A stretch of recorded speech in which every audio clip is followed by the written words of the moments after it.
Okebukun High School in Kababunu local government area was established 39 years ago. Strategically positioned to provide qualitative education and raise leaders that will put the community and the nation on the map, the institution has continued to thrive even in the face of challenges common to public schools in Nigeria.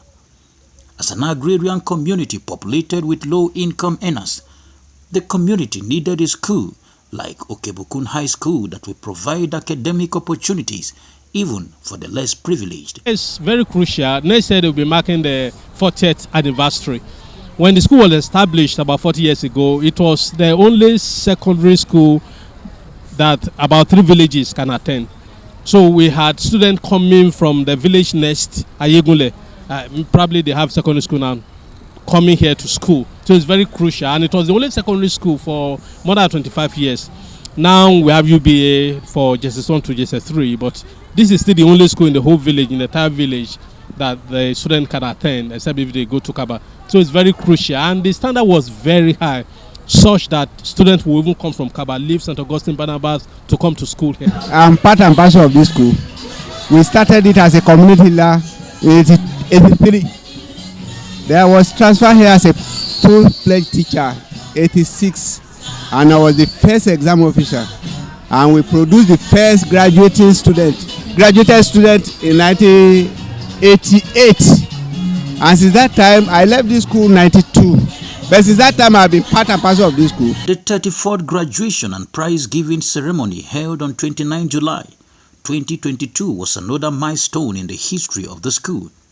Present to mark the auspicious occasion was the Olu of Okebukun, His Royal Majesty Oba Timothy Omonile, old boys and girls of the college and other illustrious sons and daughters of the community. It is not bye-bye to you, but I will say, see you at the top again.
It was also a day to x-ray the challenges militating against the growth of education in Nigeria.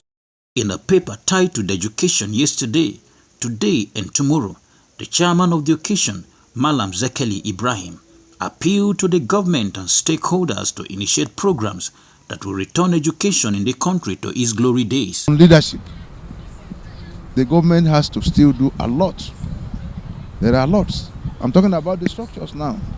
It's not easy for a single person, like as we are saying now. Somebody can come with 10,000, with 20,000 that he want to do, he want to give students scholarship, and so on and so forth.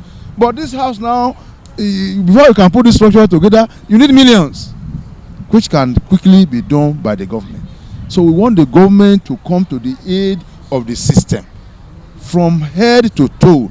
We want the government to come to the aid of the system. Employment of teachers, putting these structures in the right way, providing facilities for learning.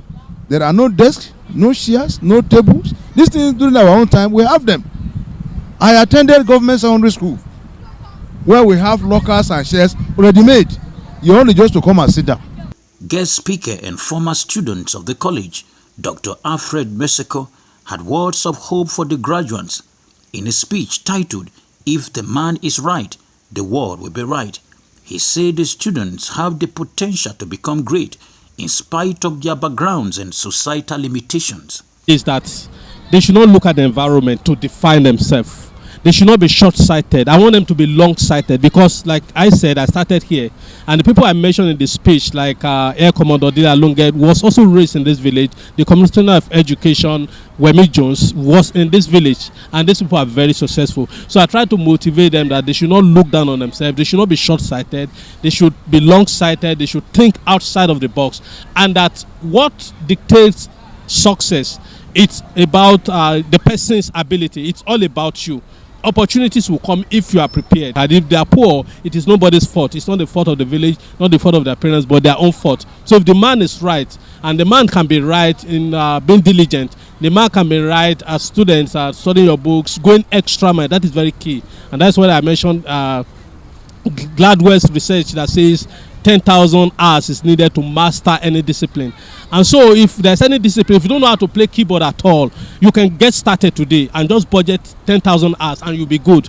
And that you can do in 3.5 years if you do 8 hours per day. You can do in 2.5 years if you do 11 hours per day. And if you need it so much, that means you can even further reduce it. If you do 15 hours, you probably can get it done in 1.5 hours per day. So you can be anything you want to be, if you are determined, if you are prepared. Students of the school added cultural flavor to the program.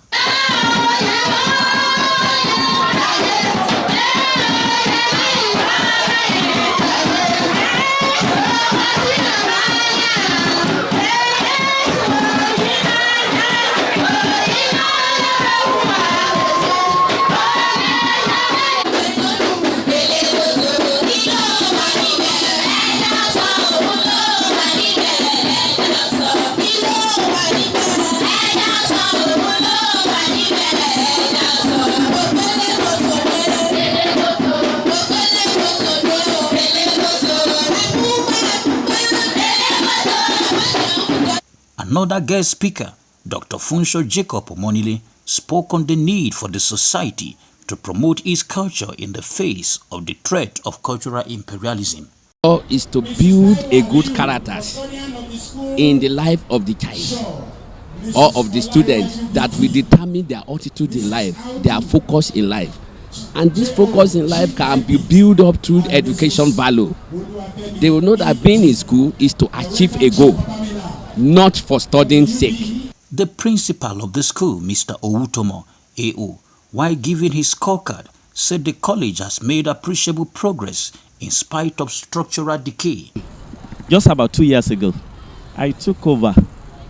Really, when I got on board, I'm not really happy about the situation of the school at all. Because in time of infrastructure, as you can see them, look at it, see. As you can see, the infrastructure, very, very poor. If you get to the classroom, it's not impressive at all. If you look at virtually, we don't have many things here. And for that reason, I'm not so happy about that one when I came on board. And I give glory to God once again. I have to discuss that one with the ODA, that's the proprietor of this institution. Then on the issue that I met on the board, that I'm not happy, I gave them the comprehensive report. And immediately they swung into action. 35 SS3 students took part in the graduation ceremony. Some of the students also had the privilege of receiving scholarship. 50,000 naira to you. The foundation, the scholarship from my own part come from my late wife, the Olori Abigail Omonile Foundation. So the lady, that is my wife, died about a year ago, and in a way of keeping her spirit living and in touch with her spirit, we have decided to launch a foundation as a way of remembering her. So my sincere prayer for them now is that Sky will be their starting point, and wishing them best of luck. They should not move with bad gangs or groups that will put them astray.